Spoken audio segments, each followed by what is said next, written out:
I found the strength of my ancestors deep down in my African core. I used to be frightened, I'm not afraid no more. The Father blessed me with the heart of a lion and a warrior soul. So no weapon that form against I shall not prevail. And no man that rise against I, that war they shall never win. 'Cause I will conquer, oh I will conquer, yes I will conquer, conquer them. Come on, let's conquer, oh I will conquer, rise up and conquer, conquer them. Tell them no retreat, no surrender. I shall fight till the end of days. I was born as a Makai warrior, and the Almighty God my blade.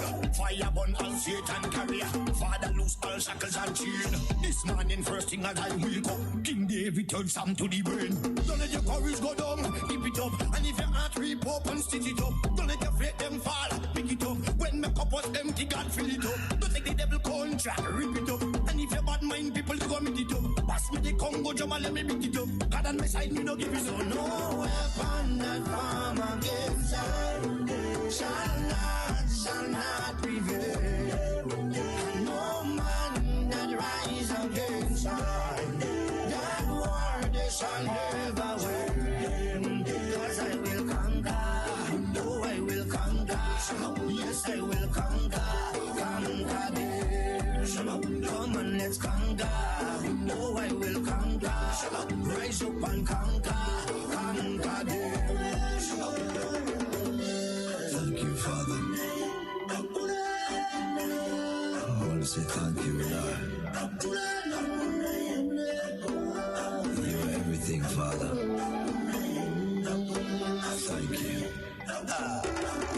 Father, you alone shall guide me. No man shall lead my path. In the wind I hear your quiet whispers, and you heal my broken heart. Even some of my friends turn enemies, and they pray for right to feel. And remember you gave us your only begotten son, but we gave him the wound of love. Send down your warriors with the hello. They carry down to the end of days. No matter how the devil try trick me, unto you my soul I will give. Father, I know this time is coming. I can see the high tide raise. Without you there is no other. Could it be that we is my soul? Weapon that form against I shall not prevail. No man that rise against I, that war they shall never win. 'Cause I will conquer, oh I will conquer, yes I will conquer, conquer them. Come on, let's conquer, oh I will conquer, rise up and conquer, conquer them. I am a man, I am a champion, I am a warrior. So who are you to tell me that I cannot make? Who are you to tell me that I am not the greatest thing that God ever created? Good morning, Grenada, Carriacou, and PT Martinique. You're listening to Hard Talk Grenada. A very special good morning to those of you joining us on the live video stream, whether it's on Facebook, on YouTube, or on Instagram. And of course, a very special good morning to those of you joining us on the various radio stations, 97.5 CitysoundFM, 89.5 CRFM, 91.9 and 91.5 RealFM Radio, and 92.9 Sister Radio broadcasting from Hillsborough, Carriacou, and of course 94.9 We Noise Radio out there in Brooklyn, New York. A very special good morning to those of you, of course, who's listening off of our online radio website.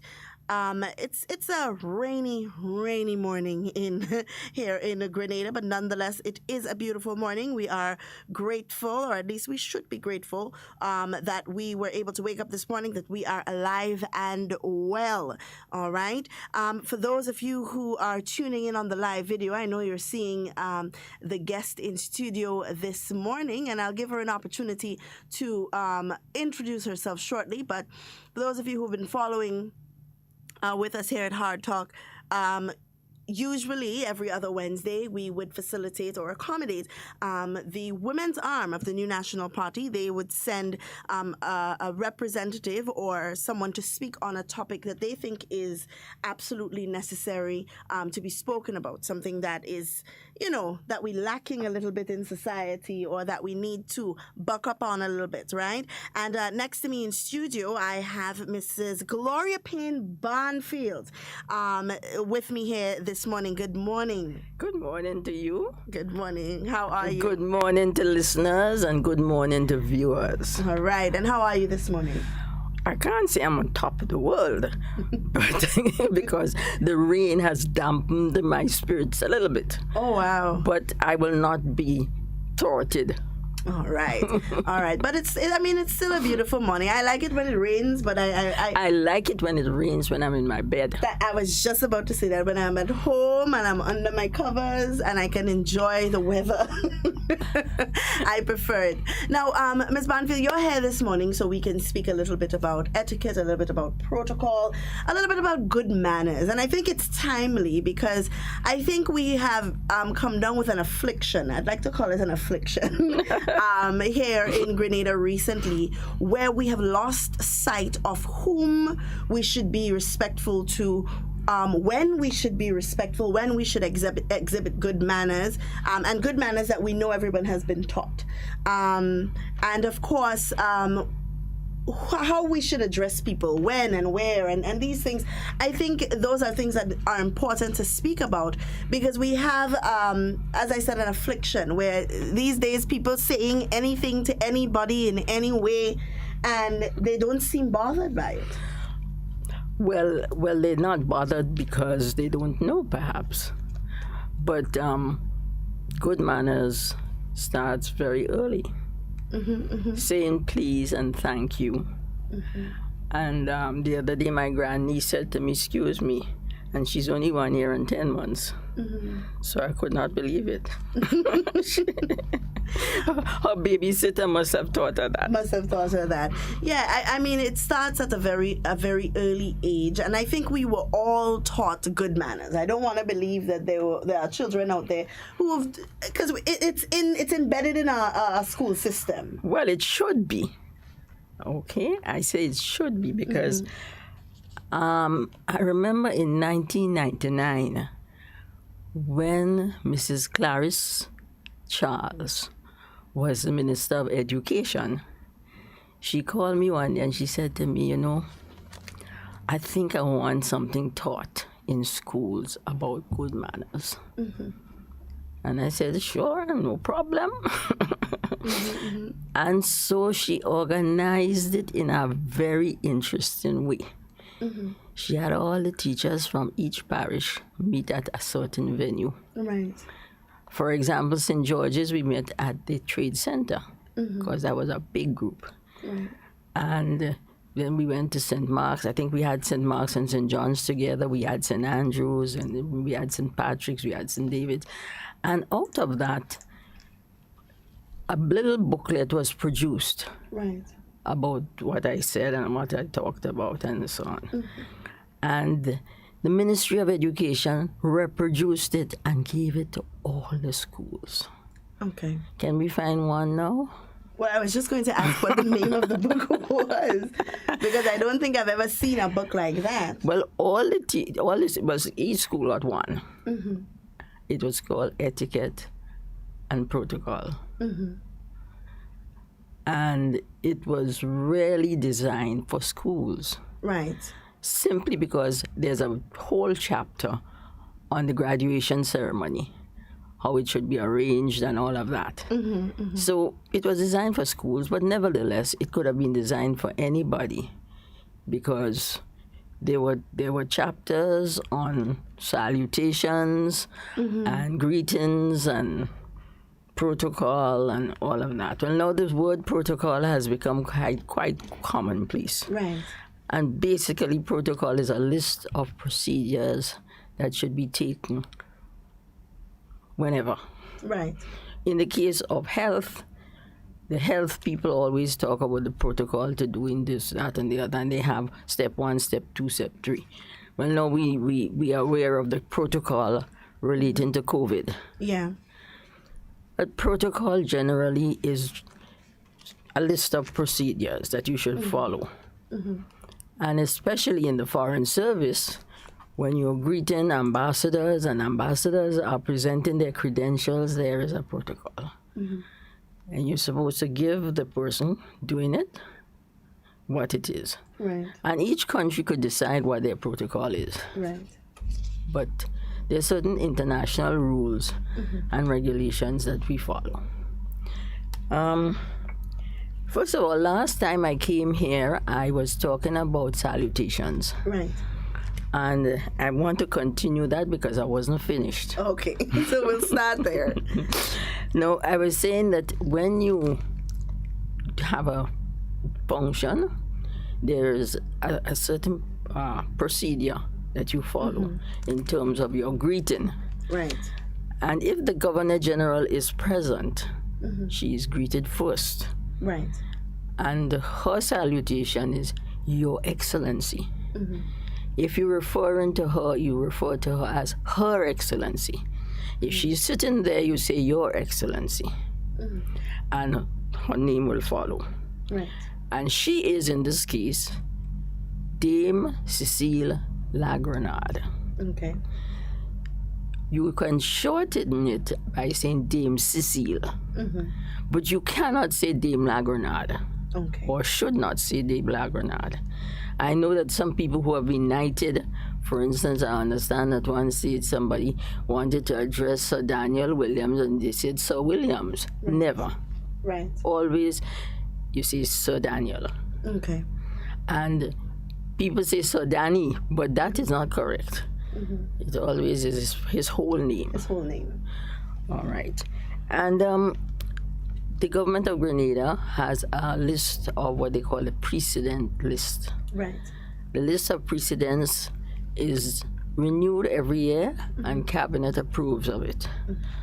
And in our case, the list can be gotten from the protocol section of the Ministry of Foreign Affairs. Okay. So if you're having some function and you're not too sure, and you know you have invited the whole cabinet and Her Excellency and all of that, you better get the list to see how you should follow the precedents. Because often we have functions and so on, or you would see whether it's a small concert or something like that, and someone is giving the vote of thanks or the welcome and so on, and they aren't quite sure in which order they should call the people present, and that's why sometimes it's very important to get a list of whatever dignitaries or officials are being invited beforehand, so that you have an opportunity to address them properly. But that leads me to a question that I've had for a very, very long time. When you're speaking about the Prime Minister of Grenada, for example, is it correct to say Dr. the Right Honorable, or is it the Right Honorable Doctor? Because that is a question that has been going around for a while. In which order is it correct? Well, I have heard and I accept the fact that the Ministry of Foreign Affairs Protocol section would determine that, and it usually is Dr. the Right Honorable. Dr. the Right. Keith Mitchell. Now, remember in one thing, he is a member of the Privy Council. That is why he is the Right Honorable. Right. Keith Mitchell. It's a personal thing. It's not the Right Honorable Prime Minister. It is Keith Mitchell who is the Right Honorable. Right. And he happens to be the Prime Minister of Grenada. You could also say that you're introducing Prime Minister, Dr. the Right Honorable. Or Dr. the Right Honorable Keith Mitchell, Prime Minister. But he is not Dr. the Right Honorable Prime Minister. Right. It's not the Prime Minister that is honorable, Right Honorable. It is Keith Claudius Mitchell who is Right Honorable. Okay. And by the way, I think it follows him for life. It follows him for life. So even if he's not Prime Minister, he is still the Right Honorable Keith Claudius Mitchell.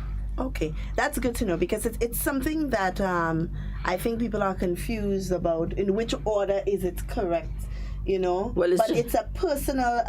It's a personal accolade. Okay. And by the way, members of parliament are honorable so and so. Right. I hear people talk about the honorable minister. It's not the minister who is honorable. It's the person. It's not the office, it's the person. It's the person. It's the person. Yes. Okay. Understood. And I think that's good to know because we often, and we're going to talk about that, I guess, later down, respect for the institution. In addition to respect for the person. Of course. And we'll definitely address that later down. But we were speaking about salutations. Salutations, and you must get that list because right off the top of my head, I can't tell you the list. Yeah. But I know that the Governor General is first and the Prime Minister is second. Okay. And then, of course, the Chief Justice is supposed to be there right after. Right after. Because remember, it is state and it is three arms, right? You have the executive, the judiciary, and the head of state, Right. the Queen. From salutations, I would like to talk a little bit about how you go about inviting these people to your functions. Now, the Governor General has somebody called, an officer called the personal assistant to the Governor General. You write the personal assistant to the Governor General and you issue the invitation through her or him. In this case, it's a her. And she would write back. And in the third person, saying that the Governor General is pleased to accept your invitation. Okay. In some cases, depending on who you are, you may write the Governor General directly. Okay. And I would say who you are. It could be the Prime Minister or the President of the Senate or a member of an NGO that is very prominent, like the Girl Guides Association or the Boy Scouts Association. The head of that could write the governor directly, depending on the relationship between the Governor General and the organization. Now, the Governor General is patron of both Boy Scouts and Girl Guides. That's something that has been established. So she's part and parcel. I remember when Sir Daniel Williams was Governor General, he used to wear his Scout uniform to those activities, to Scout activities, because he also was a Scout when he was growing up. The Prime Minister, you could write him directly, but you just channel it through his secretary. And it is the secretary who would follow it up and all of that. That's why he has a secretary. Right. Ministers, of course, you could write them in two capacities. You could write them as minister, you could write them as the member for the constituency. Right. Okay? The problem we have, of course, is following the tracks of the letter. So if you ring the Prime Minister's secretary, she should have some idea of where the letter went to, Right. if it went to anybody at all. Right. So you have to make sure you address her on that matter. You can't call the Prime Minister directly and ask him if he saw the letter. You know what I mean? That's not done. So requesting their presence, then they will tell you they're coming. Down to funerals, would you believe it? Down to funerals, the undertaker or the family should invite. If it's a very prominent person, they should first of all inform that the person passed, and invite these people Right. to the funeral. It is supposed to be proper. Right. As a proper thing to do. Then they would say whether they're coming or not, or who will represent them. Invariably, because of these people are very busy, ministers of government, prime ministers, they would either go themselves, if it's a special friend or a person, or send a representative. They just wouldn't say they can't come. Right. That's that. And I know we're very close knit as a nation in terms of how we interact, even as parliamentary representatives with the people in their constituency. It's a very close knit situation. So not often do we find people writing formal letters to invite. No, they will go and tell them. Yes, they would go and tell them, yes. or they would inform the office of the representative, and then they would let them know. Yes. That's the correct thing to do. That's the correct thing to do. But it is something that is good to know, and it's something that's good to teach as well. I don't think we teach that in schools, and it should really be a subject so that when our children graduate, when our children go on to whether it's tertiary education or they join the workforce straight out of high school, that they know what to do or what to expect or how they are expected to behave. When you often say how you're expected to behave, people say, well, what are they talking about? How I expected to behave? I behave how I want to behave. No, you can't. But there is a correct way to behave. And depending on the occasion too. And depending on the occasion as well. Little children have a way of saying me first. And they push their way right up to the top. Yep. Me first. Yep. Right? Yeah. But no. And I was very, very impressed the other day when I was in a pharmacy and there was a line to the cashier. And they were school children, They were all school children in the line. And one of them saw me and she gave me her place. And I was very impressed because usually in when we talk about manners and courtesies, we always say give place to your elders. Yeah. And sometimes when they tell me good afternoon, out of the blue you see you pass and they say good afternoon, miss, I am impressed. Yeah. Because usually they tell you hello. Yeah. Well, I told my daughter one day, listen, it's not hello to an older person. You see, because we deal with age. And believe it or not, we have to respect the fact that someone is older than us. Yes. So we say good afternoon. Yes. And that's another thing that they don't know, the time of day. So from salutations, we go to greetings.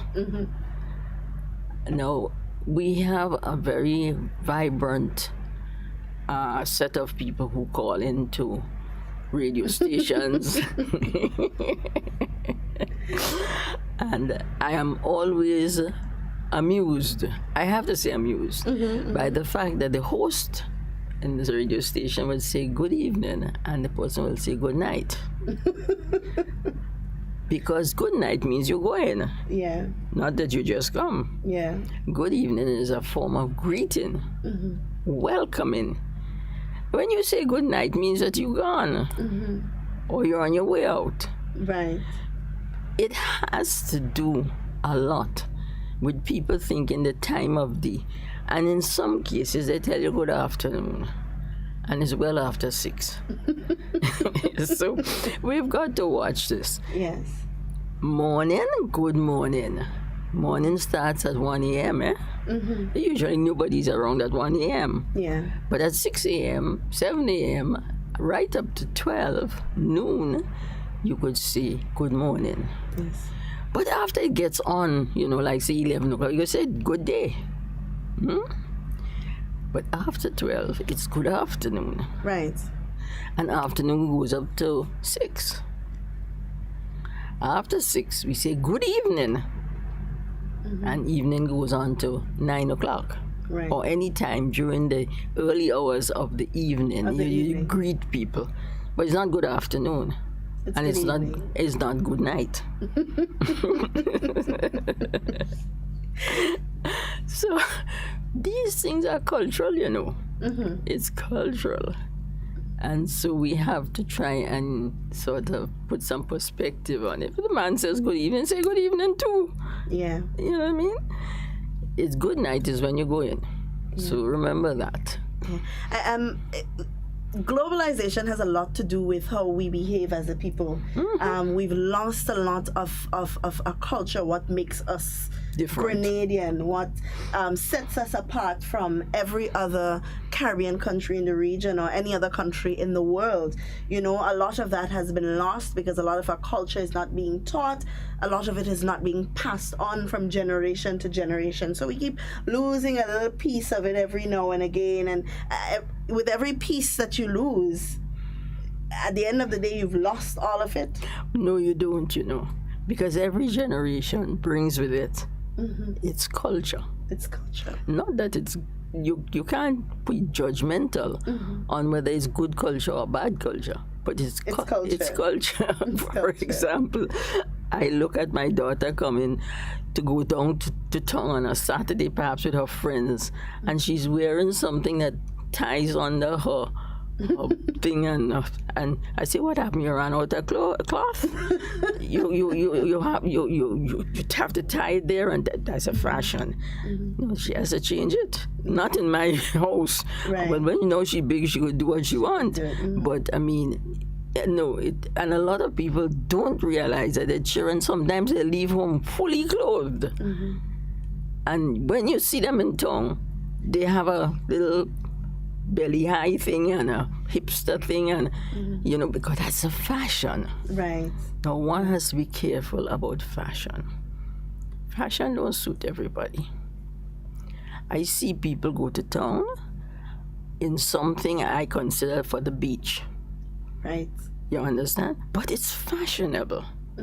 Can they go to our office and get service? In the hospital, they will tell them they can't go in. Yeah. And I have seen in countries a notice in front of the ministry or the department or wherever you're going. The dress code for coming into this building is so. No this, no that, no the other. Yeah. So we have to be But adhering. But the culture, I mean, every generation does come with its culture, yes, and we can't judge if it's a good culture or a bad culture because it's their culture. But do you think that we have failed or we had faltered in We have failed to introducing- set standards. Okay. I think we have failed to set standards, Right. and that is what the school is for. Right. The school and the home. Remember, the home and the school have to work together. So I was rather pleased when Mrs. Clarice Charles asked me to do this little booklet for the schools, because she felt that these things should be reinforced. Yeah. From the home, you reinforce them by the schools. And do you by chance have a copy of that booklet still? I tried to find one. I can't. I gave them all away. What I was the called name Mrs. of it? Charles, and it was something about protocol and etiquette. I don't remember, you know. Okay. But it's not a book. It was done by the ministry on the what do they call it? It wasn't a book. It wasn't printed. Oh, okay. Right. We must look to see if we can get. It would be nice to get a copy of that because I think it's important to start reintroducing some of these etiquette and good manners and these things need to be reintroduced on a higher level. Not that it's not there. Yeah. But it needs to be more purposeful. Yeah. Yes. It needs to be more purposeful. Then there was a chapter on table manners. And I tried to link it with going to a restaurant. Right. Because I have been to restaurants, the table is laid, and the guest perhaps is there because you're appreciating them for something or the other, so you bring them to have a meal. And then they tell the waiter, bring a spoon. this then the spoon is not there except to eat dessert. To eat dessert, yes. But it's not there yet. In some cases, when they bring the dessert, they bring the Would spoon. bring the spoon. So just bring, and you know, your face turn all kind of colors because they realize that restaurant manners too. When you go to the restaurant, they have a serviette. Sometimes it is cloth, and most times it should be cloth. And you're waiting until the waiter comes to put it in your lap. You should know to put it in your lap. You don't have to wait for the waiter to put it in your lap. And of course, you don't put your elbows on the table. You don't wave your fork about to emphasize a point. You know what I mean? And most of the time, you keep your hands off the table. It's only when you're eating that you hold the implements to eat with, and your hands are not on your elbows are not on the table, just your hands holding the knife and fork. And most people don't know what cutlery to use for what dish. Well, I always say, this is a hint. You start outside.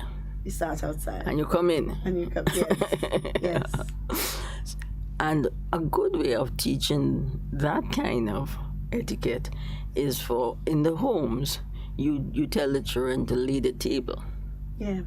If you tell them to lay the table, they know that they have to put the plate, the knife, and the fork. Which side the knife goes, it's usually the right side, and the fork on the left side. Yeah. And then we have the problem about the table. Most people have tables. They have lovely dining sets, but they don't eat at the table. The table is for... I am guilty of that. You are guilty. I am guilty of that. The table is good. You are doing homework, for putting the books on, for doing that. It's never for eating. You go and sit on the couch in front of the TV and eat. But at least once a week, you know, you should sit at your table with your family, give God thanks, and eat your meal. At least once. But of course, some people, every time they eat at the table. They don't eat. Worst of all, they go on a big stone in the yard and eat. That is something that is culturally wrong. You know? So, you know when you know that you have gone wrong somewhere? When you go out of Grenada. Yep. I heard a story. I used to be involved in netball. As a matter of fact, I was president for 2 terms once, and I had to hear all these war stories. That there was a very good player that used to go to tour with the teams, but she would never sit and eat with the teams. And that is one way of people getting to know each other. Right, yes. When they sit and have a meal and all of that, she would always stay up in the room and ask them to bring the food for her. But because she was unsure of herself. And so one of the things we did was to prepare them for the trip. Right. And ask one of the hoteliers, and I remember we did it several times, ask a hotelier to have them for breakfast. So we'll have breakfast at the... Do not take anything off the table to take up to your room. Right. Do not have a little bag to put food in on the side.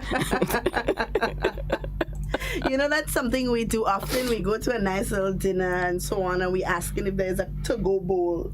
You know, so we could really we could put whatever we have left. No, it's true. It happens, and I've seen it happen on regular occasions. You can do that in a restaurant where you're paying for your food. And if there's anything left over, they ask you if you want to take away. Sure, you're paying for it. Right. But if somebody invites you to their home for a dinner, you can't ask them to have a to-go bowl. No, certainly that's not on. Yeah. It's a good way to start. I really would love to see that booklet because I think it is something that needs to be reintroduced. Children learning how to use the knife and fork when they're eating, so that they don't have instances like you just expressed, where you go to a restaurant and you're not quite sure what to do, how to do it, And that's one of the things I taught my children very early. I bring them out to a little restaurant. Yes. Just, we go out once in a while to a little restaurant just so that they can learn. Listen, you use your knife and fork. This is for that. That is for that. Even if we don't have those kind of cutlery or we don't use those cutlery at home, but at least when they get older, they have been exposed to these kind of things. That's right. And if some people may be wondering, well, I don't have the fancy, knives and forks and so on, then you can get the plastic ones and start from there. Teach them from there how they use their knife and fork to eat, which hand they need to hold it in, and these kinds of things. And then the whole business of eating soup. Mm-hmm. I didn't say drinking soup. I said eating soup. Now some people eat soup. They cover over the bowl with one hand and they pull it to them and they slurp. That's a naughty sound. Yes, it is. It really is. It really is. And so they have to learn to do that. Now there's another thing about the bread. This is something I'm a stickler for. Mm-hmm. We break bread. We do not bite bread. When you get the bread, the loaf, and it's always on the left-hand side of the plate, you pick it up, you hold it in your two hands, and you break it. You put both, and then you take one piece and you start eating that one piece in little bites. Not tearing it with your teeth. And you're saying it and I can envision it being done, because I think it's something that we aren't really cognizant of, that we don't really pay much attention to. So we pick up the bread and we just bite and dip it and bite. No. You break it, you put it down, and then you use little pieces. If you want to butter it, you butter little pieces. Right. I can't stand to see anybody picking up a roll, buttering it, and tearing it. But these little things, sometimes, people look at you, they say, I wonder where she was brought up, But when they look at you sometimes and you have the right manners, say, what, this child is... Yes. Then you must be humble about it. Yes. You can't get on no high horse and tell people, you move your elbows from the table, it's not done. No, you ignore these mistakes. Yeah. And later you take the person aside. Yes. You understand? Yes. And that is good manners. Yes. You must not get up and correct people in the middle of or something. So you have the bread, and your bread plate is always on the left side. Some people take the wrong bread plate. They take it on the right side. Let me say somebody's bread plate. It is always on the left side. And you, as you say, you break it. You do not cut it open. I see somebody cutting it open, lathering it with butter, and yamming it. That is so funny. Because I can actually see it being done, But the worst of all, if there's any residual butter on the knife that you use, by the way, there's a butter knife there, and it is not designed to cut the bread, because it's as dull as ever. Do not lick that butter. Do not lick the butter off. Knives must never go in mouths. Oh my. And I know you're saying this because it's something that you've seen. I've seen it. I've seen it happen. Somebody licking the butter knife. And in long licks, Oh my goodness. Disgusting. It is. It really is. So, greeting people too is, we talk about greeting, but the handshake. We have to watch the handshake. Some people hold your hand and squeeze it till it's going to drop off. And shake it, You're not supposed to do that. I know in time before us, if you hold a man's hand too tight, it means war. Yeah. Well, I know that, first of all, let me say this. It is the lady that's supposed to offer her hand to be shaken. You understand? You can't just go up and push your hand in a woman's face and tell her, glad to meet you. She could ignore you. Yeah. Only perhaps out of, goodwill, and so she might take your hand. But you're not supposed, a man is not supposed to offer his hand. Lady offers her hand. Or the higher person. So if the Governor General, whether she's a man or a woman, offers his or her hand, you're supposed to take it. And then you don't shake it. Long I want to meet you.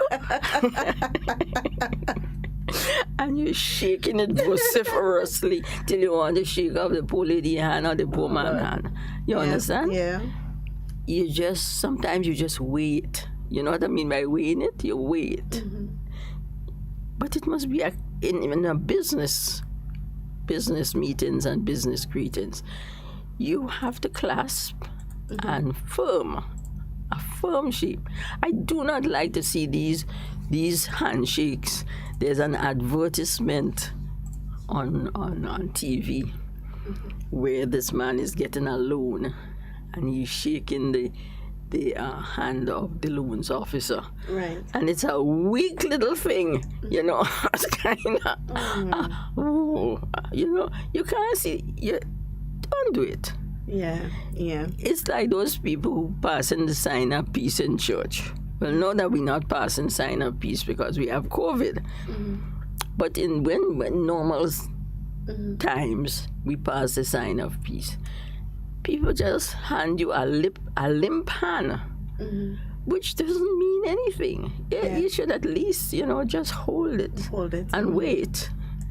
So that greeting, handshake, and also you must be very careful internationally when you offer your hand.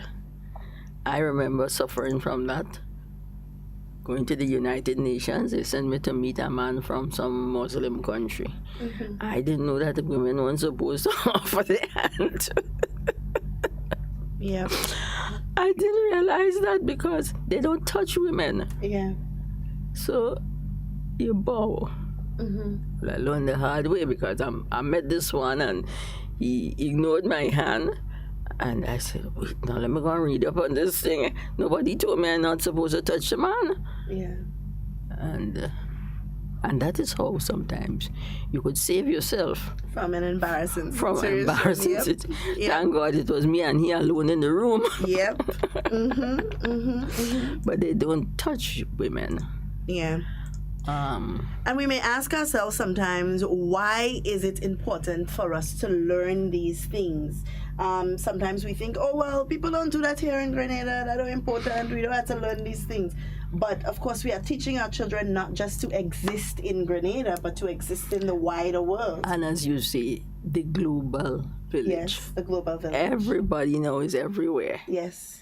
When a pin drop in Grenada, they're hearing it all over the world. Yes, they do. Believe it or not. So, it's very important that our children be prepared for living with each other and living with the world. Yeah. Yeah. Yeah. And of course, we have to also take into consideration that while we may not be preparing them for the outer world at some point will meet them. That's right. Right here where they are in Grenada. So it is something that they must know and they must learn. And we don't want to, as parents, end up in a situation where our children say, you see, Mommy, you never teach me that. Look how I go and embarrass myself. Then you end up with the blame, So that is important. What I do want to do while we continue our conversation is just let the general public know that the lines are open.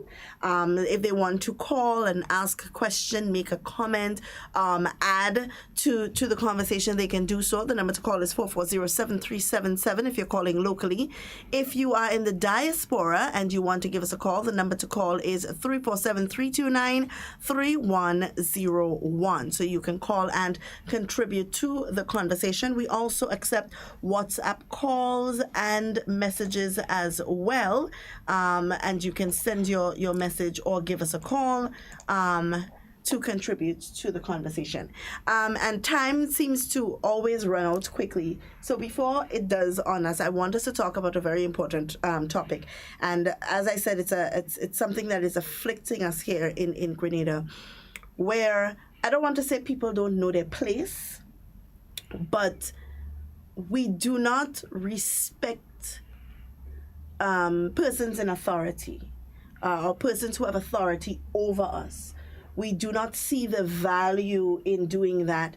And in some cases, we allow our emotions to allow us to act in these kinds of ways where we see it as a norm or we see it as funny to disrespect somebody of authority, or even disrespect the office that person holds as well. And I think it is something that we have to address swiftly because when we look at it, we see more and more young people getting involved in this practice, and that is where it becomes dangerous. It all centers around the word freedom. Mm-hmm. People do not understand that word. Mm-hmm. Freedom is not free, it's not absolutely freedom. Mm-hmm. It is free to and free for. You have to respect each other, and therefore you have to respect each other's freedom. Right. And therefore you can't just do what you want when you want if you want. You understand? So then they feel free to ignore or to disrespect or to just say what they want. It is not free to do anything. Yeah. And so if they understand their freedom, they will be dignified about freedom. Okay. It's freedom. Let's say freedom is not free. Freedom is not free. We have a caller on the line, so let's take this call. Hello, good morning. Pleasant good morning to you, Miss Duncan and Mistress Gloria Payne Banfield, a woman that I know very long from small. I think that's a progressive conversation you're all having. But Miss Gloria Payne Banfield, this thing should be teaching in school. But I want to know, what is your take on the teacher's action pertaining to the students in school? How these things going to be taught, and some of the wrongdoing, how it's going to go along with that, how it's going to match up with that. So eventually, tell me what you're teaching them. Thank you. Well, I think you're looking at the fundamental business of the image that you portray. The image. It's just like your parents tell you must respect big people. Mm-hmm. And then when you see a big person doing something that you don't think they should be doing, then you can't respect them. Mm-hmm. So it's tied in with respect, and it ties in also with how you deal with what you want to deal with. Mm-hmm. If you're protesting, you could protest in a dignified manner. Yes. You don't have to go and wind down the place and carry on. It is not correct. Mm-hmm. That doesn't mean to say that the teachers or the public officers don't have a right to protest. Mm-hmm. But you could protest in a dignified way. In a dignified way. Because remember, your students are looking on at you. Looking at you. Always. Absolutely. We have another caller on the line. Hello, good morning. Hello, good morning, Miss Duncan. Hi, good morning. And Miss Spain Banfield. Good morning. I always call her my diamond lady. Full of experience. You know who's speaking. I think you make out my voice. I just want to say, Ms. Banfield, listen, I know, you know, where that respect that Ms. Duncan is talking about, where we've been losing it. And based on your experience and working in, at the highest level, I have to say, what will you say to the young people and talking about the experiences over the years, historically, whether it's in the home, the church, the society, where we went wrong, and your advice them to come back to basic and let's live a respectful life. Thank you. Have a good day. Okay. I think that is a very, very important question. Where have we gone wrong? Now, some people believe that if you try to behave properly, you're colonial. And so they hate colonialism. They hate the Queen, they hate the English, they hate the British, they hate, so you're not supposed to do anything right.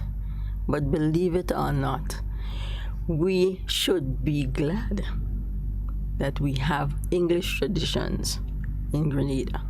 We should be glad that we belong to an organization called the Commonwealth of Nations. Nobody rejects the Commonwealth because it stems from colonialism. We have emerged from colonialism. And don't tell me you have the Royal Grenada Police Force and the Her Majesty's prisons and all. I think we have a right to that part of our heritage. You see, people think that heritage is only Africa and I don't know where else. They will find out that in Africa there is more pomp and ceremony than we could ever have here. I again, you talk about experience. I went to a luncheon, a state luncheon in Nairobi in Kenya,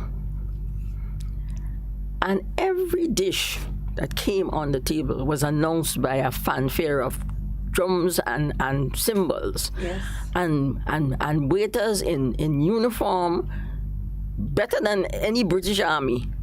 I could not believe it. I held my breath. It was a state function. The president was, I think it was Arap Moi then, and it was the head of state it was heads of state at this luncheon, and this was during the revolution, and Morris Bishop was our prime minister then, and he went to it. And I kept pinching myself to say, am I here? This is Africa. So much pomp and ceremony, which they enjoy. Yes. Why tell us we mustn't enjoy the same thing here? Okay? The thing about it is that we have to determine that that is what we want. Yes. But don't deny it. It was there. It had been there. Yeah. And we could choose it or reject it. Absolutely. And that's a very, very important point. And there are people who have, of course, their opinions and their feelings about it. But it is always important to note that if we are rejecting one culture, one heritage, because we feel that that's not our heritage, and we are embracing another, we must understand what we are embracing. But by the way, let me tell you, we embrace the cricket, huh? Yeah, we embrace the cricket. We love the cricket because we think cricket started in the Caribbean, Yeah. Because the West Indies used to win a lot in the early days. So cricket was a big thing. Nobody working at it when cricket playing, and they have the commentator going in on radios, and so you're going all through the civil service and you hear the radio playing. Yeah. And nobody stop it because they think it's a cultural thing. Yeah. But where cricket come out? Where it come out? From the English. It's an English. It's a cricket and netball. Yeah. Those two. And even the football that we play is not the same football that the Americans play. It's different. Football is so international. Yes. So what we gonna do? Reject the good things? I think what happens to us a lot, and it's not just in cultures, but we tend to gravitate things to more to things that we agree with. So we feel that we agree that cricket is a good thing, so we find, okay, let's keep that part. We find, all right, well... What about the tea? Well, we've rejected that. No, we don't. We must have a tea at the bazaar. We must sell tea tickets from when we have the church bazaar and the fairs and so. And tea is an English thing. But we don't practice it on a large scale as You'll it used to be before. You'll be surprised. People invite you to tea, Really? Yeah, man. Interesting. But I've never been invited to, except for, when they have tea when they have the local fairs and so on. But other than that, I don't think anybody has ever said, come to my house for tea. It happens. Okay. All right. But I do believe that we do reject a lot of the things that we don't gravitate much to. We keep saying that we are of African descent, but Africa is a really big place. And not only that, Africa has changed a lot. Yes, and Africa also has within it a multiplicity of cultures as well. Africa and being African is not a culture. It is not a culture because there are so many different cultures within Africa. Correct. You go into Africa and you'd see different people practicing different traditional ceremonies and things like that, and you'd wonder, well, where do I belong? If you want to say that you're African, you must identify which culture in Africa, because being African is not a culture. Well, first of all, let me tell you something. You see the drum? The drum is not African. Everybody thinks that the drum is African, The drum is universal.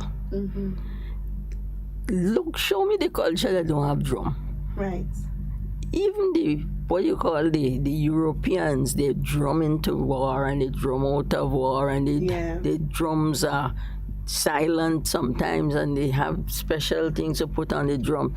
The drum is universal. It's universal. And it comes from us and within us, all of us.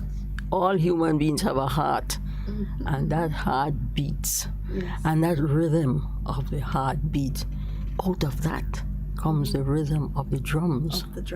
I definitely agree with that. We have a caller on the line. Hello, good morning. Oh, good morning, my sister Duncan. Good morning. Miss Jacob. Good morning, Miss Jacob. And my wonderful sister by your side. Sister, what again? Well, you don't even remember my name, Miss Jacob. Oh, my God. That is a wonderful lady. I love that lady so much. I wonder if she could remember teacher Esther Fletcher. Of course. Oh, my God. Teacher Esther Fletcher was my teacher in the school. Yeah, man. And the thing is, some of those media, when they hosting the program and the people and them come to them, they're letting those people carry on so much. You had a lady, you're not afraid to call she name. It's Anne-Marie. Papa, he had a morning, a little 3 years child, and she coming out from on top the hill. You know what she tells she father, daddy, pick me up, and let's go down by Tanti Oma and Maria on the station. And I don't like that lady at all. She don't have respect. She just come on the air and she saying, keep me chill. And which is she don't have no right to say. 3 years the child has, excuse me, And she reach. She come. Tanti Oma, you take out your radio, take it out. No, I don't like to hear this, Anne-Marie. I said, no, baby. You have to say Tanti Anne-Marie. Tanti Oma who? Me go tell her Tanti Anne-Marie.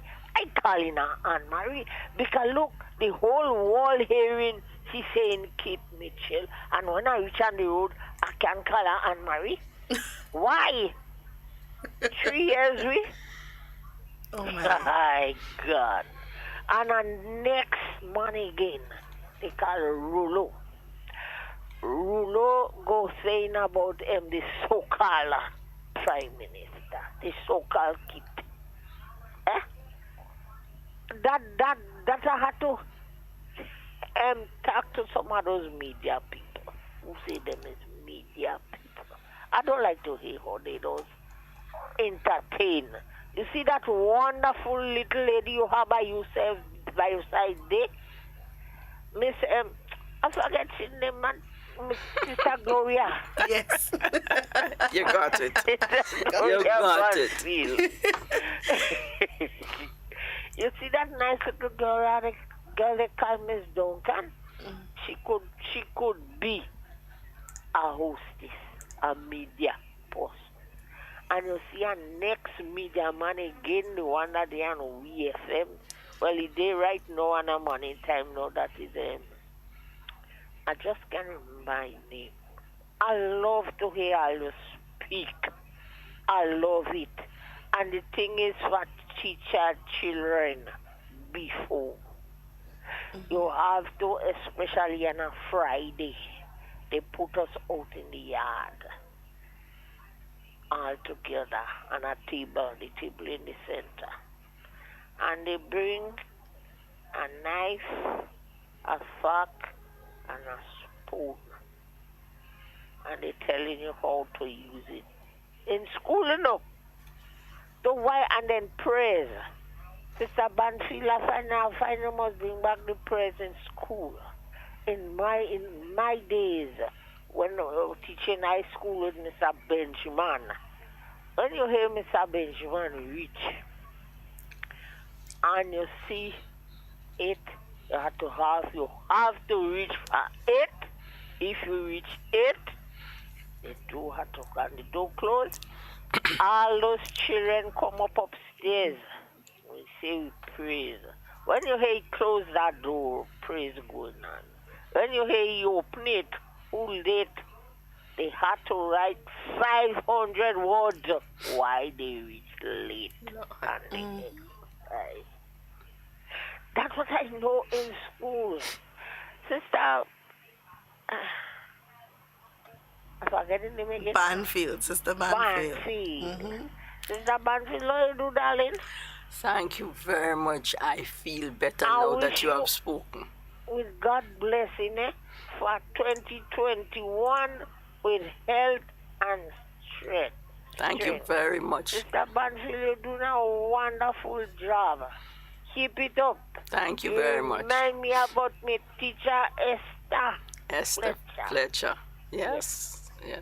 Every day, me and teacher Esther Fletcher. She had 98 years. And she did strong as ever.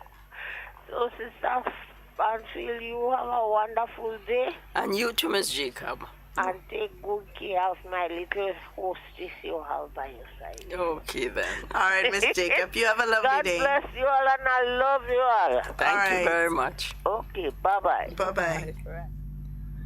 Yep. Before we close, I forgot to see. Not forgot, but because we went on to something else. I wasn't finished with the table etiquette. Right. You must close your knife and fork when you finish your meal. Close them in your plate. You don't want the waiter to come and ask you if you finish. If you leave it squat, some people just leave it, just put it down.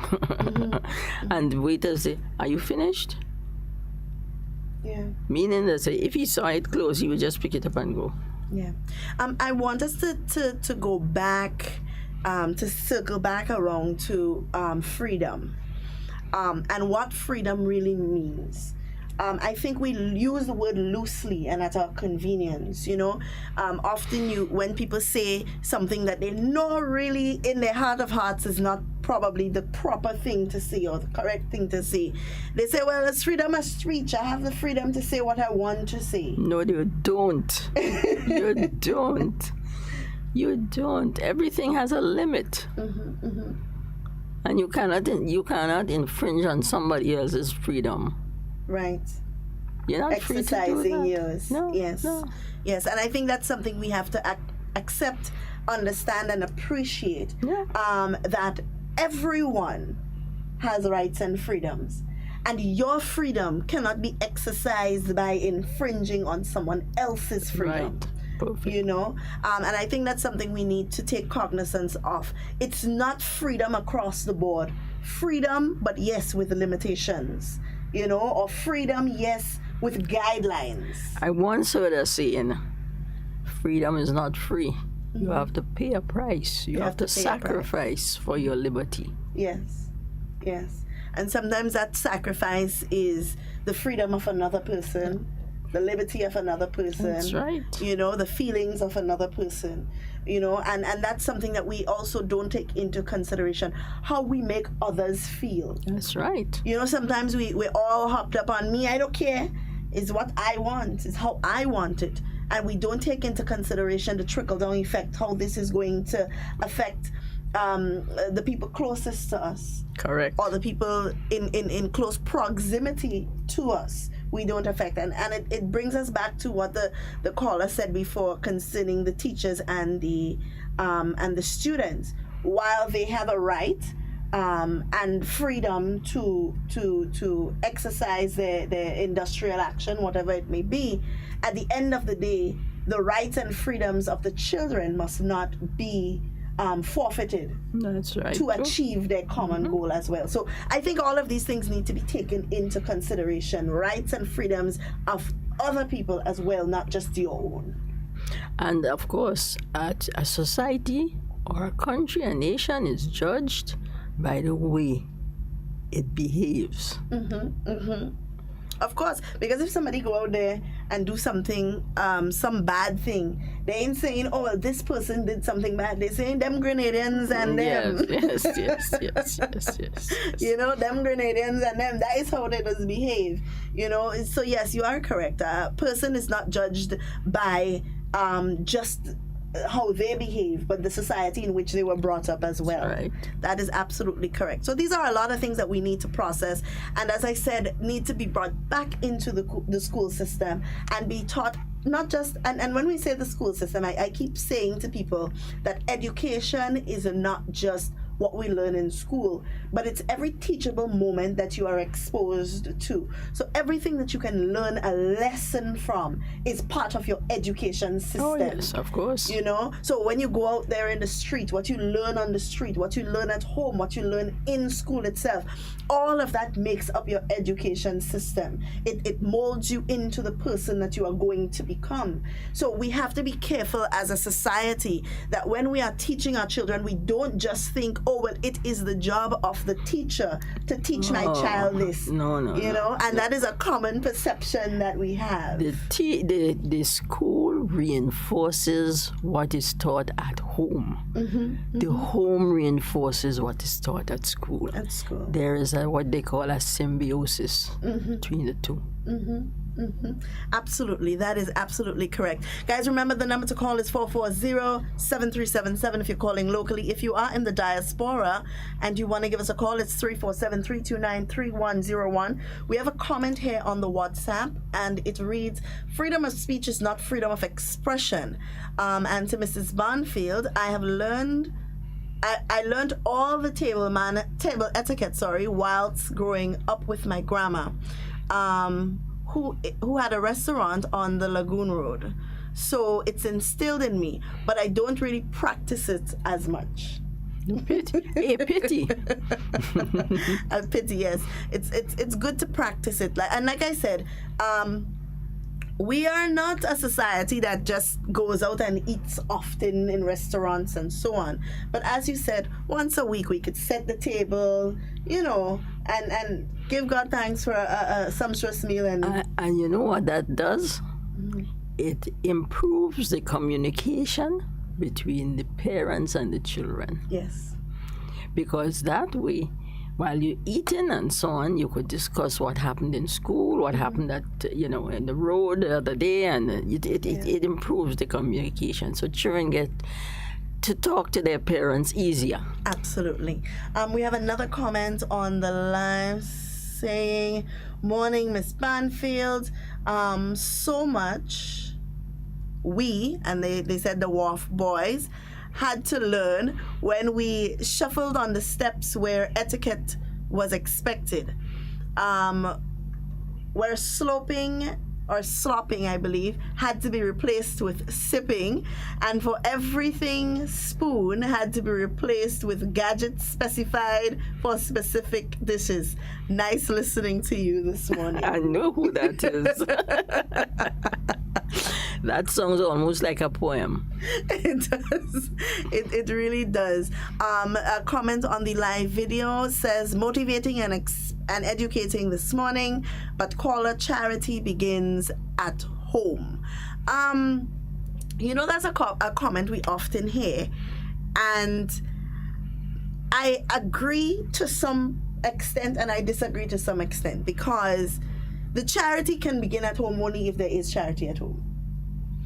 There are people who have not been exposed to these kind of, children often teach parents a lot of things that they do not know or they have never been exposed to. Well, that is happening right now with the email and the computer and so on. The chip. When my own not working, I call my daughter and ask her to help her. Find this for me. Yes, often. I taught preschool for about a year or so after graduating from secondary school. And one of the things that I often learned is that, and of course from having children as well, when you want a message to go to parents, give a small child. It will go. Yes. Anytime you want something learned by society, give it to a small children. child. Yes, it would definitely get through. And of course, teachers say.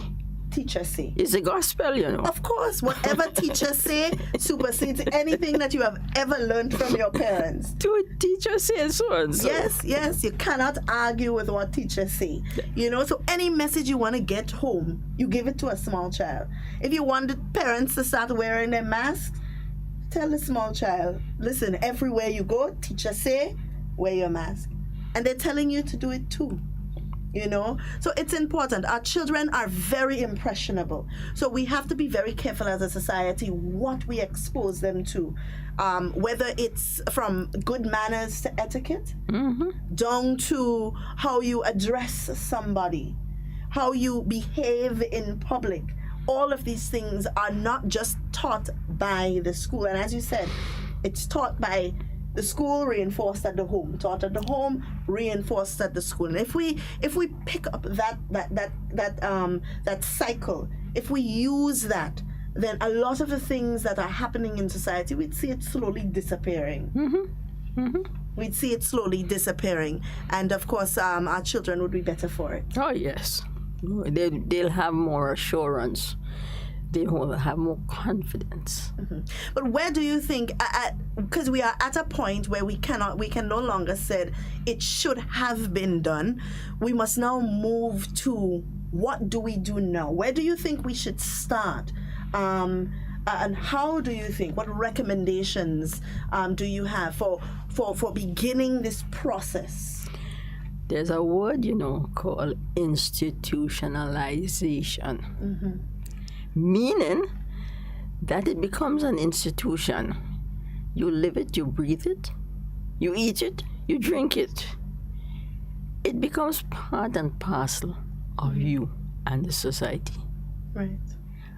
And after a while, you hear this business about Grenadians are very outgoing, very... There's a word that they always use when they talk about the Grenadian hospitality. You hear about it. It is true, It is true. It is not a farce. It's not a myth.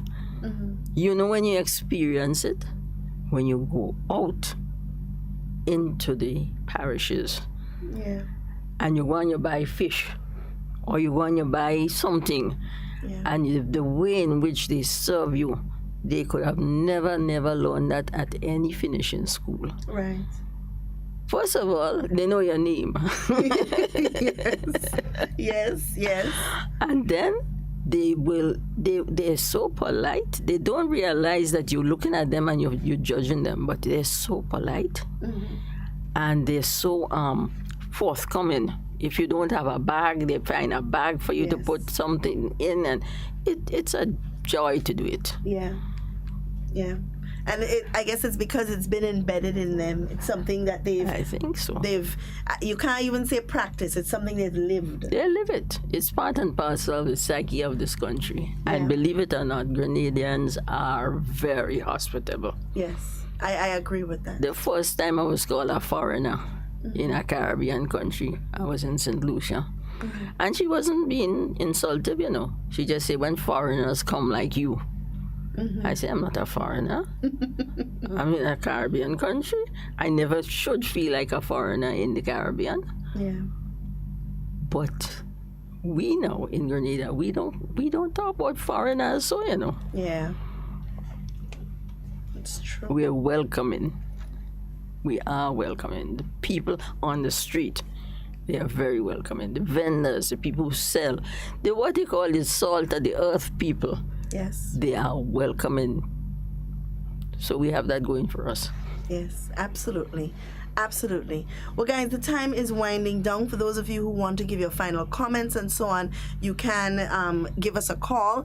There is a comment here that says GBSS hostel under the regime of Ms. Braffett attempted to instill these disciplines in the early 60s with a great measure of success, if I may say so. Correct. Absolutely correct. I remember where they had to dress, they had to put on their jackets for dinner. And you know something? Most of them who went to UWI in the 60s, 70s found that they had to put on gowns to go to dinner. Right. They used to have formal dinners. Right. But stop it now. They burn the gowns. That's a form of protest. Oh, no. But they're missing something. Sometimes we feel that when we take something away, we feel that we're doing a good, and sometimes we do more harm than good to the generations that follow. Because you do see it.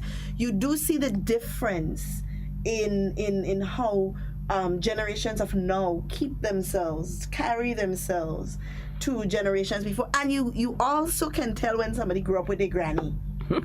No, it's true. You can tell when somebody grew up with granny because they have a different level of respect. They have a different, the way that they carry themselves. And it's not an insult. It's just basically saying that they were brought up proper, Well, look at this thing about hats. And there was a time when men wore hats. Just an ordinary man. You see a man pushing a cart and then he have on a hat. When he goes into the office to say something to somebody there, he takes the hat off. Yeah. Yes. And that's a correct thing to do. We learn that because that was taught to him. That's the culture. Nowadays, they wear hats, but they keep their hats on. No, and you see it in the older folk that go to the banks and to government offices and so on, where they're still with that little felt tip hat. They'll take it off and rest it on their chest. They talk to you. Yes. You see these things, and these are things that need to be taught to our boys and our young men because it helps mold them. It helps to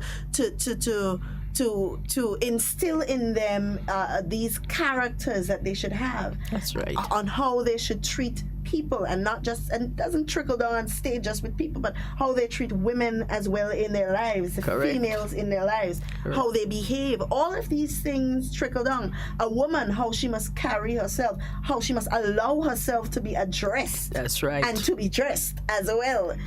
All of these things are things that we don't look at as we should. Well, we didn't get on to dress because dresses, but my thing on dress is dress appropriately for the occasion. Yes. If you're going to church, dress for church. Yeah. You remember the days when we had church clothes and play clothes and home clothes. and home clothes. when you come from church, you take off all the clothes and you put it away. What have to be washed, you can put it to be washed, but that is church clothes. You know, I said to my daughter the other day, we were rearranging her closet, and I said to her, I had to put your home clothes in one area. She said, home clothes, mommy, clothes is clothes. But they don't understand the concept of home clothes. Like, what is home clothes? You know, clothes is clothes. You put on a dress, you could go in town with it, you could stay home with it. That's how they feel. No. Our children these days, they don't understand home clothes. You know, and play clothes that you used to go in the garden. Yes. You know, they don't know how to define the different ones. For them, clothes is just clothes. Clothes is clothes. Clothes is clothes, but it's something that is very important. I read a post the other day. Someone said, and they had posted it and labeled it for women, but I think it can go for both women and men as well. How you are dressed is how you will be addressed. Absolutely. That is a very powerful statement. How you are dressed is how you will be addressed. Correct. You know, and if we instill a quote like that in our children, for them to really understand what that means. You know, you can't want to, while also it is important that people respect your choices and your beliefs and so on. You can't really expect to put on a little bra and a little piece of skirt and go in town and expect not to be heckled. You know, although we have to teach our young men that it is not proper because you see a woman in a skirt and a bra, it gives you a right. But it is not correct. But it is still not correct, you know? Let me tell you something. This thing about how you dress. You're going to get an interview. You're going to do an interview for a job. Dress appropriately. Yes. Don't put on anything, because the minute they see you, they will define you one time. Absolutely. Put you in one category one time. So try and dress properly. Don't wear a skirt that you have to be pulling down. You're conscious of it right now that it's too short. And you start pulling it down during the interview. That is distracting. It is. It is distracting. It is. Someone on the live video is saying, in my era, it was different. We were taught good manners and respect for each other, our elderly, and our children. In my time, too. Absolutely. You know, I think this is a topic that needs to be taught a lot more and talked about a lot more. We need to regularize these kind of conversations. You know, somebody is saying, look at how people dress for church. And that's true. You can't really, there's no, I don't know what it is. Is it a conscience thing? Is it a freedom thing that we think we have a right to do what we want to do? So we dress any old way, the way that we feel that we want to dress. I put on what I want. As they say, the Bible say, what? Bring your heart and not your garments. Render your heart and not your garments. And we use that as an excuse for the way that we are dressing to enter the churches. We have a caller on the line. Hello, good morning. Good morning, Miss Duncan. How are you doing? I'm good, Mr. Mills. How are you? Not too bad. Miss Bansfield, how are you doing? Good morning. How are you? So what you are saying, could I say something, please? Absolutely. Being as a take away with carnival for when Carriacou, is that good that do we? Well, oh, no one knows. Mr. Mills, do you miss going and jump carnival? Huh? You miss going and jump carnival? If I miss? If you miss going and jump up in carnival, you miss your Shakespeare mass? That's one of them. Mm-hmm. Yeah, because I used to pass a two-bull pistol. Mm-hmm. I carry to the hand target when I give them my word. I carry to what they tell me. Because that one so me back come frank and good. Yeah. Yeah, so that is it. Yeah. I know for them carnival is a big thing for them, because carnival for them is more than just jab and juvie. They have a different... They have the real thing. That is what I think. Yes. Carnival is 2 days before Lent. You know what I miss so much? Yes. The little again is the Queen show, eh? The Queen show you miss? Yeah, the Queen show. And the Calypso show too. And the Calypso show. Yes. But hopefully, by the grace of God, if everything goes the way it's supposed to, then by next year you could be enjoying your Shakespeare mask once again. I go advocate on that and see. All right. And take your vaccine. Yes. Yeah. Absolutely. So both of you all have a nice day, and we listen to you all up in Bella in Carriacou up here. All right. You have a you. lovely day. You too, my dear. Okay. Yeah, bye.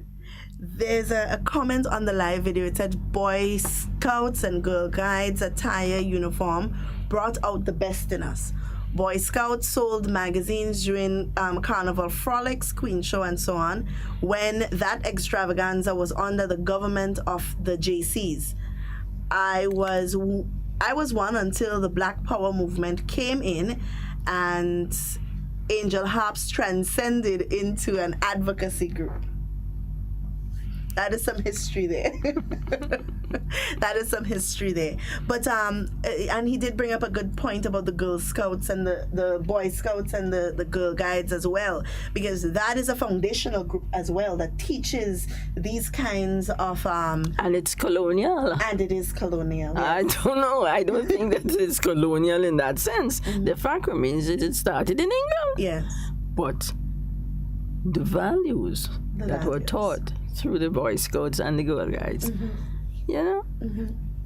Absolutely. Well, I thank you so much for taking the time to come and speak with us and to give us all of this knowledge, you know, and it's not often that we have these kind of conversations.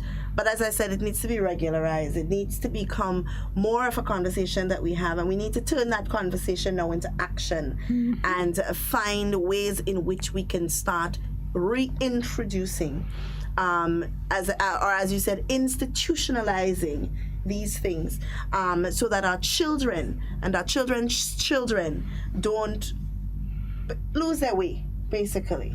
You know, do you have any closing remarks that you want to give to our listeners? Closing remarks. I really appreciate doing these programs, and thank you for entertaining me. Of course. And whenever you need me, call me. I will. Absolutely. I will definitely do that. Guys, it is a bit early, but we do, at this point, we're going to close. Of course, we are going to facilitate time for the playing of the government notices and the national report. Guys, it's always a pleasure being here with you. But before I leave you, there is something that I do need to bring to the attention. It was actually yesterday that we noticed in videos and pictures that was circulating the killing of a shark that came on Grooms Beach. And if you were following the news and so on, you would notice that throughout the Caribbean there have been a lot of sightings of shark within close proximity to our beaches and so on. And of course the government of Grenada has put out a press release, and of course I want to take some time to read that to you this morning. The Ministry of Sports, Culture and the Arts, fisheries and cooperatives once again advises the general public, visitors and fisherfolk to exercise extreme caution when venturing out to sea. Please be advised that an aggressive shark was sighted and caught within the marine environment of Dr. Grooms Beach in St. George's on February 16, 2021. The shark, which appears to be 12 feet long, has been identified by a marine biologist to be that of a mako shark species. The shark appears to have beached itself for unknown reasons. However, there have been similar occurrences observed with these oceanic shark species in neighboring islands of St. Kitts and Nevis and Dominica in recent months. The general public is advised to exercise the following: do not panic, be vigilant while bathing on beaches, and exit the water immediately if a shark is seen in the water. Refrain from catching or removing from the water any shark that is beached, and refrain from consuming the meat of a beached shark as the reason for the beaching is unknown. All right. And this basically speaks for itself. I think one of the islands as well that has noticed sharks within their shallow waters or their beach areas would be Barbados as well. So just be mindful of that. If you do see them, as they say, don't remove them from the water, don't kill them. Just go ahead and, I guess, leave them to return to their natural habitat, and of course refrain from consuming the meat, because we don't know why they've beached themselves, whether they're sick or what the issue might be. So consuming the meat of a shark or any other fish that isn't commonly in a beached area can be detrimental to our health as well. So we want to take all of these things into consideration. Guys, it's been a pleasure speaking with you. As we say here every day, in whatever you say and whatever you do, be safe and be secure. We always want to be talking with you, but we don't ever want to be talking about you. Please do enjoy the remainder of your day and stay tuned for the national report. It's been a pleasure, guys. COVID-19 spreads from person to person. COVID-19 spreads from person to person through the droplets that are produced when someone coughs or sneezes, which makes it easy to spread between people in close contact. Now let's get prepared to stay healthy. To reduce your chance of catching or spreading COVID-19, practice these simple everyday preventative measures. Droplets can also land on surfaces, so ensure that you wash your hands frequently for a minimum of 20 seconds or sing the happy birthday song twice. Avoid touching your face, especially your eyes, nose, and mouth. If soap and water are not readily available, use an alcohol-based hand sanitizer with an alcohol content between 60 and 90%. 70% is ideal. When you cough or sneeze, cover your nose and mouth with a flexed elbow or a tissue. Dispose of the tissue immediately and then wash your hands. If you notice someone has a fever and cough or other symptoms of respiratory illness, avoid close contact when possible. Let's all do our part to ensure that each and every Grenadian remains healthy. Our health is our collective responsibility. Hello, these are your government notices for today, Wednesday, February 17th, 2021. I am Carleen Peters. The Public Utilities Regulatory Commission will be at the St. Andrew's Methodist School, Grenville, St. Andrew, today, Wednesday, February 17th, 2021, for another in its series of public consultations. The public meeting begins at 5 p.m. and will end at 7 p.m.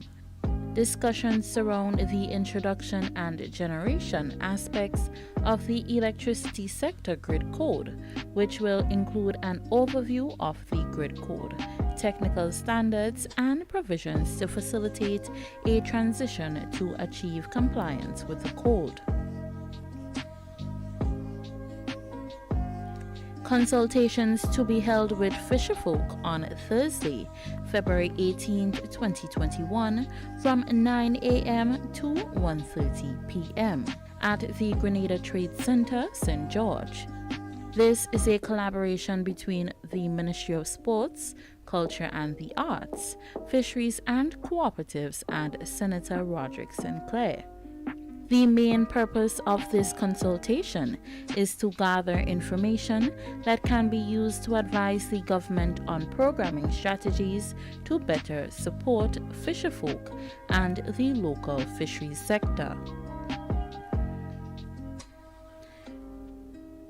Grenadian authors of children's stories have an opportunity to promote their writing through the Expo 2020 Dubai initiative.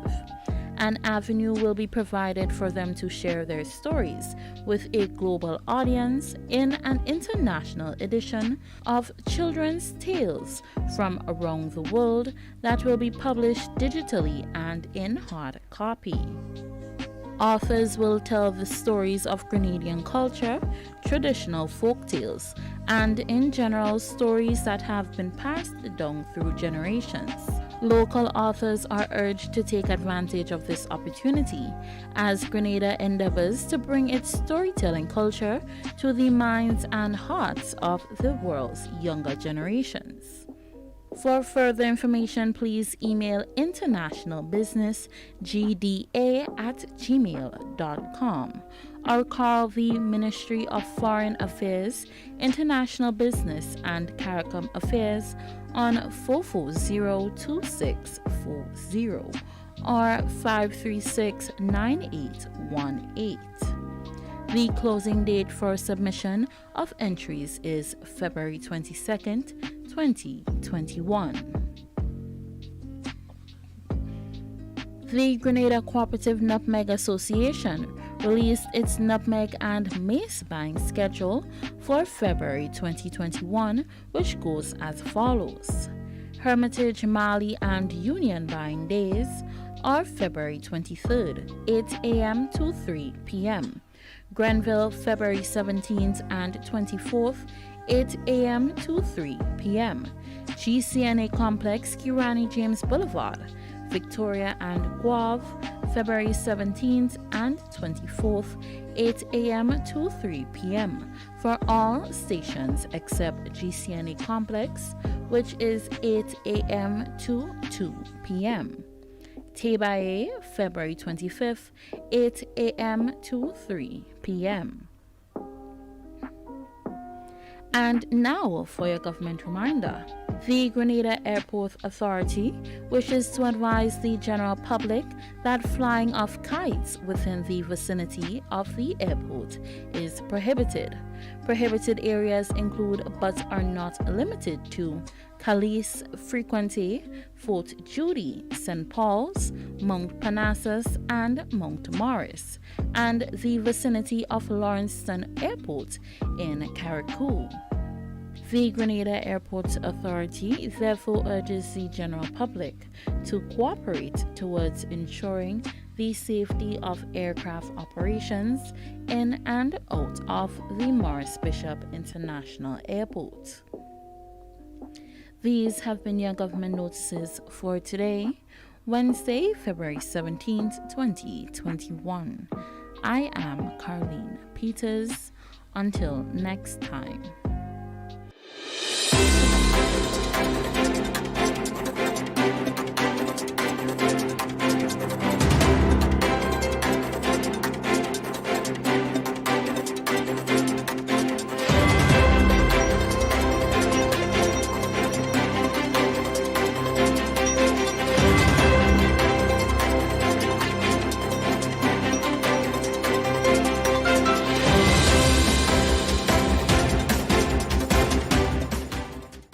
Members of the Houses of Parliament reminisced on and celebrated the life of political stalwart Elvin Nimrod during Tuesday's special sitting.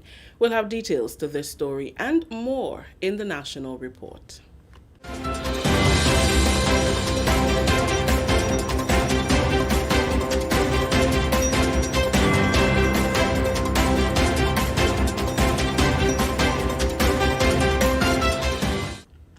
With the details to the news for Tuesday, February 16th, 2021, I am Rikisha St. Louis. Members of the upper and lower houses of Parliament reminisced on and celebrated the life of a political stalwart on Tuesday during a joint parliamentary sitting. Elvin Nimrod was remembered for his years of service to Grenada, Carriacou, and Petite Martinique, particularly his commitment to his constituents and for his bravery and tenacity in making long-term decisions. It was a sitting with a difference, bringing together representatives of both houses, with members highlighting their personal memories of Mr. Nimrod. An emotional Prime Minister, Dr. the Right Honourable Keith Mitchell, reminisced on a political journey that resulted in a relationship that endured over many years. I will never forget going to Carriacou, and Nimrod stood up in a public meeting. And that is when I gained the greatest respect for him, because I could not say it then. And he said, he laid the foundation about responsibility. It was one of the best speeches I have heard from a representative over the years. He was clear, he was strong, powerful to the people and to the country. And I sat there and listened, and I said, that is leadership. We have lost a friend.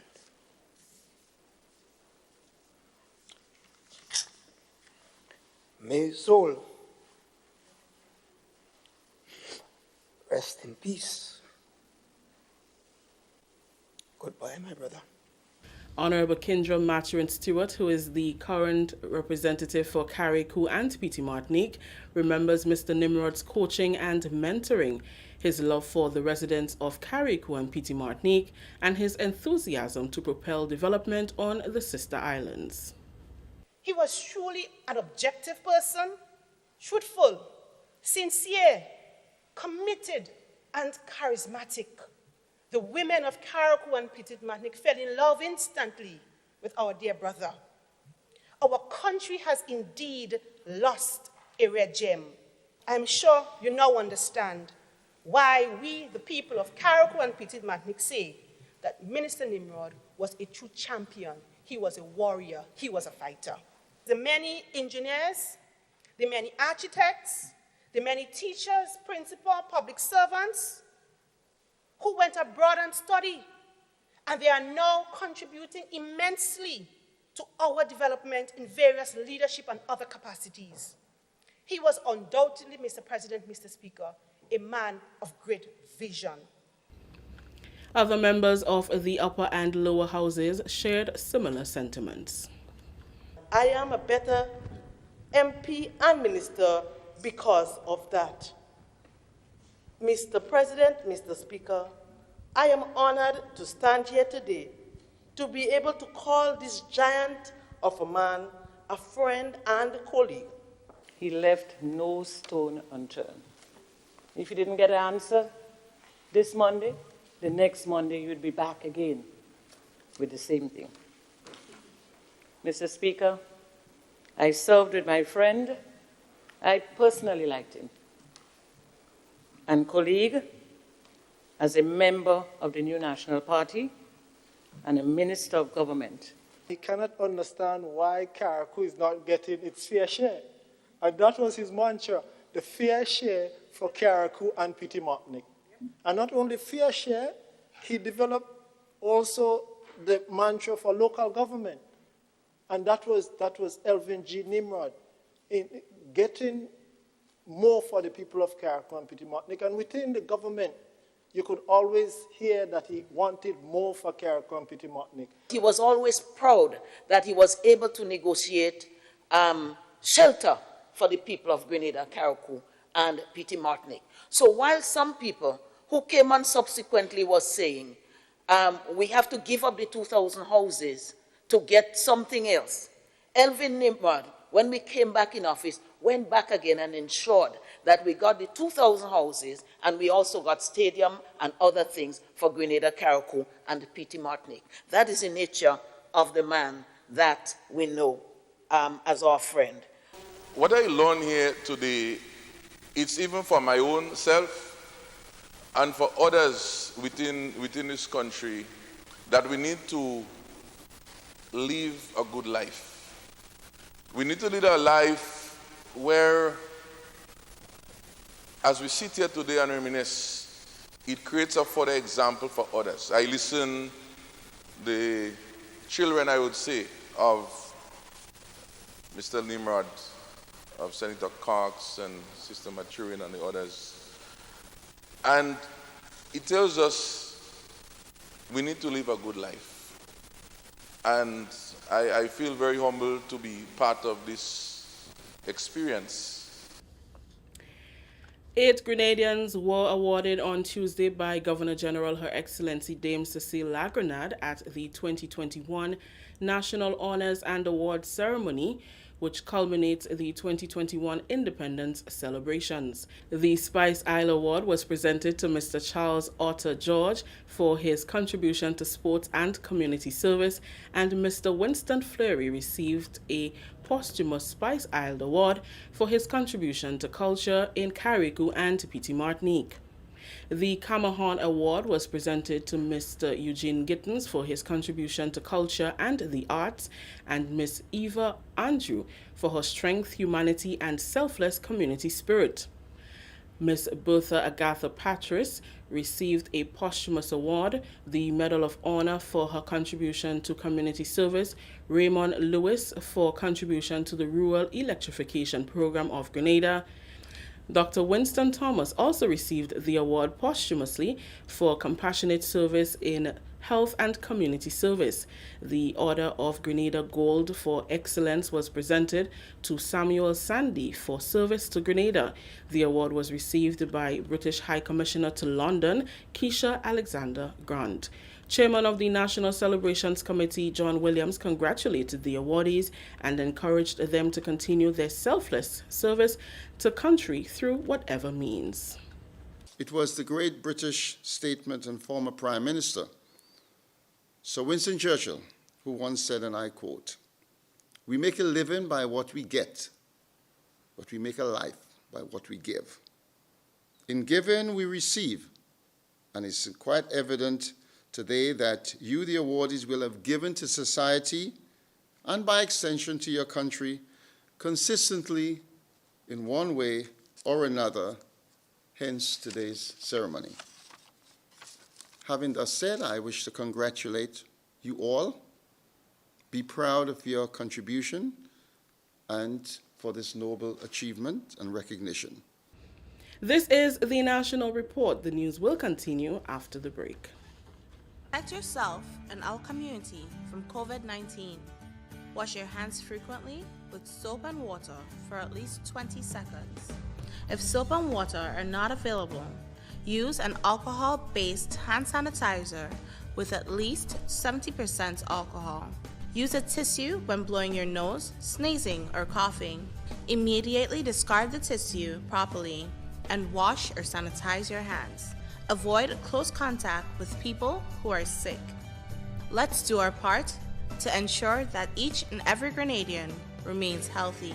To stay up to date, visit the Government of Grenada's webpage or the Ministry of Health's Facebook page. For more information, contact the Ministry of Health's hotline by calling 53-VIRUS. This has been a public service announcement brought to you by the Ministry of Health. Welcome back. Grenada continues the fight against COVID-19 with its ongoing vaccination program, which follows a public launch on Friday. On Tuesday, the Government Information Service visited the General Hospital to witness the administering of the vaccine to environmental wardens, nurses and doctors, and staff at the St. George's University who have played a major role in the response to COVID-19. Public Relations Officer at the Ministry of Health, Kevil Frederick, was present and spoke to GIS about the day's proceedings and the schedule for upcoming sessions. At the hospital here today, it's the official start of our COVID-19 vaccination rollout. Now, I'm saying official because that's as part of our plan. There is an immunization plan, right? And built into that plan, you have risk communication, and you have budgeting, you have monitoring, you have different fees of that plan. One of the most important fees of that plan includes the vaccination of our frontline workers. Today and tomorrow, we are catering for our frontline staff, and that is what is taking place here today. As you would have seen earlier, a number of them came through. We also catered for our SGU, because SGU Whereas you may see them coming from SU, remember here is a teaching facility likewise. So you have doctors here who are with SU, and of course you know that SU was one of our allies and still is one of our partners in the entire COVID-19 response, because we have been doing testing with SU, and SU plays an integral part in whatever we are doing here at the ministry. Continuing the news, Minister for Fisheries and Cooperatives Honorable Yolande Bain Hosford and Senator Roderick Sinclair, the fishing and farming representative in the Senate, will meet with members of the fishing sector on Thursday. The consultation will give the minister the opportunity to highlight ideas for projects and programs, and for the fisherfolk to raise their concerns and challenges within the sector. It will also help the minister to gather information that can be used to advise the government on programming strategies to better support fisherfolk and the local fisheries sector. Minister Bain Hosford told GIS following meetings with the fishermen in 2020, the ministry did an analysis and saw the need for a follow-up session. It should be a very open session where fishermen have the opportunity to express their views, seek help, ask for support in whatever area that they're involved in and need support, and also to really look at the holistic development of the fishing industries, the legislation, and the number of things that we have to look at in terms of shaping that industry. So this came about because we have visited all the fish markets. We went around the island visiting all the fishermen, most of the fishermen that we found, and also speaking with key persons in the fishing industry who from time to time spoke up some of the hardships, some of the problems that they are facing. She shared an update on the procurement of ice machines, which was one of the major concerns of the fishermen. By the middle of 2021, functioning ice machines will be placed at strategic locations. The fishermen from time to time, you hear them say that they have no ice. The ice machines are breaking down all the time. And that is a serious problem. We have repaired those that could be repaired, and we are expecting machines from the Japanese very soon. We expect before the middle of the year we should have all those machines here. I think 13 or 14 machines will be coming in within that vicinity, and those machines we would, set them up in the different fishing. So by the end of the year, fishermen should not be complaining that they do not have ice for them. And it's so important to have ice. The consultation will be held on Thursday, February 18th from 9 a.m. at the Grenada Trade Center. That story just ended the national report for today, Tuesday, February 16th.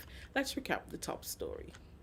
Members of the Houses of Parliament reminisced on and celebrated the life of political stalwart Elvin Nimrod during Tuesday's special sitting. On behalf of the entire news and production team, I am Rakisha St. Louis saying thank you for joining us. Until next time.